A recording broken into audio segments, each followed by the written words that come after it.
Hola, ¿cómo están? Bienvenidos. Vamos a iniciar una serie de videos donde platicaremos sobre déspotas ilustrados. ¿Qué es un déspota? Una persona que se encarga de que su voluntad se cumpla. Una chucha coherera, pues. Déspotas entonces, pues hay de muchos tipos, y casi todos son tontos. Pero la cosa cambia cuando a la fórmula agregamos la palabra ilustrado. Se empezó a hablar de déspotas ilustrados a partir del siglo XVIII. Fue un término que los enciclopedistas, de quienes ya hablaremos en otros videos, usaban para referirse a los reyes con poder absoluto, reyes de las principales naciones europeas. Estos monarcas concentraban en sí mismos todas las facultades del gobierno, y cuando esa facultad no existía, se la inventaban. Eran reyes que además se cultivaron desde niños, a veces sin ayuda, aprendiendo la lengua franca de aquel entonces, el francés, y también la lengua culta, el latín, que leyeron y discutieron con intelectuales de todo Occidente, y que se caracterizaron por ostentar una inteligencia filosa. Monarcas que además tenían un sentido del humor sarcástico. Hoy vamos a empezar con uno de los mayores de ellos, con Federico II, el Grande de Prusia. Pero bueno, antes de eso hablemos un poco de lo que era Europa en aquellos días. Europa, como la conocemos hoy, tardó sus buenos siglos en alcanzar fronteras definidas. Para ser sinceros, tiene bien poquito que ese continente puede ser considerado ejemplo de civilidad. Hasta hace menos de 100 años, los países que lo conforman se agarraban del chongo un día sí y al otro también. La guerra era su estado natural. Las potencias luchaban por la tierra como, pues no sé, como tíos peleándose en la casa intestada de la abuela, así más o menos. Siendo aún más descriptivos, el concepto de nación como lo entendemos hoy, es decir, una entidad conformada por territorio, gobierno y población, era una idea todavía en construcción. Lo que había era territorios y señores. Un montón de territorios y cada uno con su pequeño señor. Entonces de repente estos señores entraban en guerra entre sí. Se las declaraban la guerra solamente porque se les antojaba, por sus pistolas. Y de repente uno invadía el territorio del otro y se lo anexaba. Un día uno de esos señores se dio cuenta que era el amo de tanta tierra y tantos esclavos, que decidió que la etiqueta que mejor le iba era la de rey, y a su tierra empezó a llamarle reino. Pues bueno, uno de estos casos fue Prusia. Prusia es el antecedente de lo que hoy conocemos como Alemania. Prusia en el siglo XVIII era un país pequeño, en construcción como ya se dijo, pero con dos fortalezas que hacían que países consolidados como Francia y Rusia sintieran ñáñaras. Tenían un pueblo trabajador y un ejército tan feroz como disciplinado. A eso podemos sumarle otro elemento importante. Sus gobernantes eran listos y a veces, como ya dije, hasta cultos. Y bueno, pues el príncipe Federico II de Prusia nació en el año de 1712. Fue el tercer retoño real. Antes de él habían nacido dos chavales varones. Y bueno, resulta que al primogénito le organizaron un bautizo así bien bonito, digno del que se supondría el heredero al trono. Lo vistieron con toda la gala imaginable, con una coronita incluida. La corona, sin embargo, no encajaba muy bien en su principesca tatema. Así que lo único que se les ocurrió fue presionar y volver a presionar hasta que entró la corona. Sin embargo, pues presionaron demasiado, porque le deformaron el cráneo y lo mataron. Mala suerte. Cuando nace el segundo chilpayate, los reyes echan la casa por la ventana y hacen una fiesta digna de las patronales chiapanecas. En algún momento del jolgorio, los cañones comenzaron a disparar salvas. Toda la corte estaba emocionada, una fiesta digna de crónica, hasta que alguien empezó a preguntar por el festejado. Oigan, ¿y el niño? La cuna la habían dejado demasiado cerca de los cañones, provocando la muerte de su real contenido. Para que Federico II llegara al trono prusiano, aquí se aplica la payasada esa de que el universo conspiró. Y bueno, El padre del príncipe en realidad le hizo la vida imposible. Era un monarca ducho para las cuestiones militares. Organizó una fuerza militar capaz de ponerle cara a los ejércitos francés y ruso. Pero dejando de lado el ejército, era bruto como una roca. Su hijo, el príncipe Federico II, en cambio era brillante. El príncipe tuvo que esconderse del rey para estudiar, haciendo cómplices a sus preceptores y maestros. Estudió francés y latín, ciencia y teología, literatura y arte. Federico II fue carismático y cortés desde siempre. Era un niño que, pidiendo las cosas con tono suave y modales cortesanos, se hacía de la simpatía de la corte. Por otro lado, esto tampoco pudo ser tan difícil, dado que el rey era intratable. El príncipe, por comparación, debía ser un bálsamo. Nomás para darse una idea, hablemos de 2 episodios biográficos del príncipe. Cuando era adolescente, y después de años de educarse a escondidas del monarca, que veía en todo lo que no fuera estrategia militar una pérdida de tiempo, al rey un día le dio por visitar a su hijo fuera del horario habitual. Lo cachó leyendo en voz alta un texto en latín, supervisado por uno de sus profesores.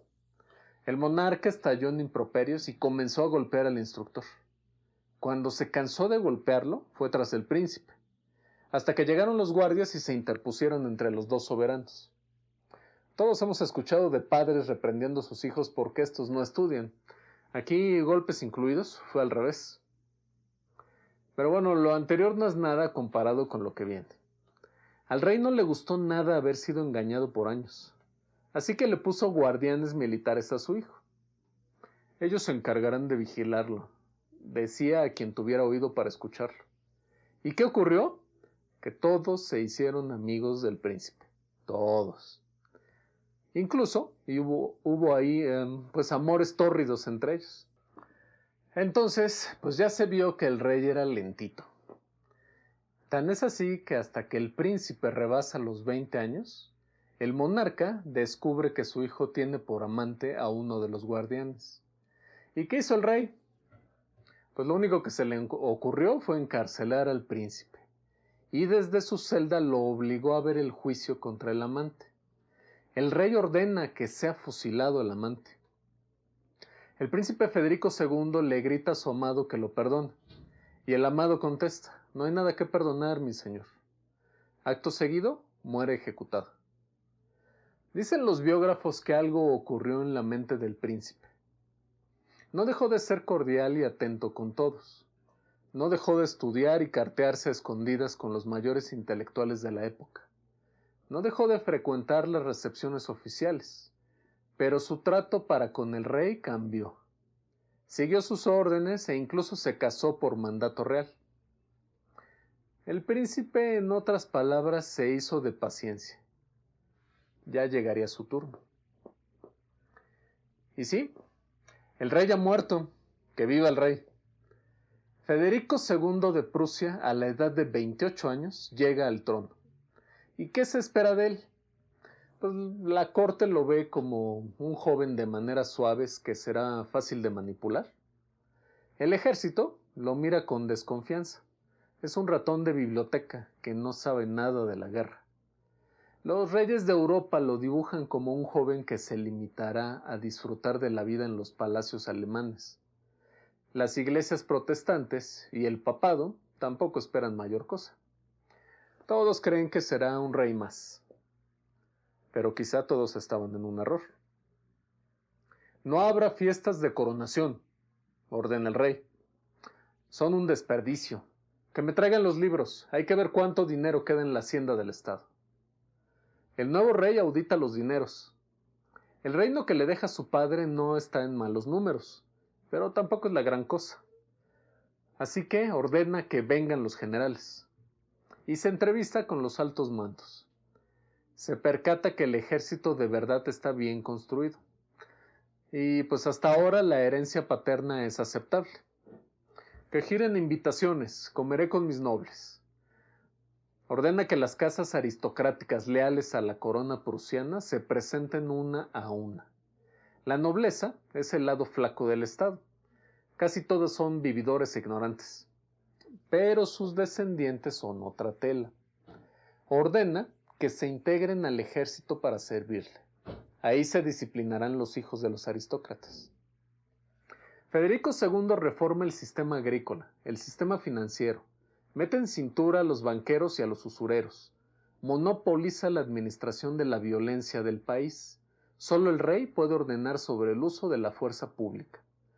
Mandata la libertad de culto, que cada cual adore al Dios que le venga en gana. Ordena la libertad de prensa, que esos ridículos de plumas osadas digan cuanto les plazca.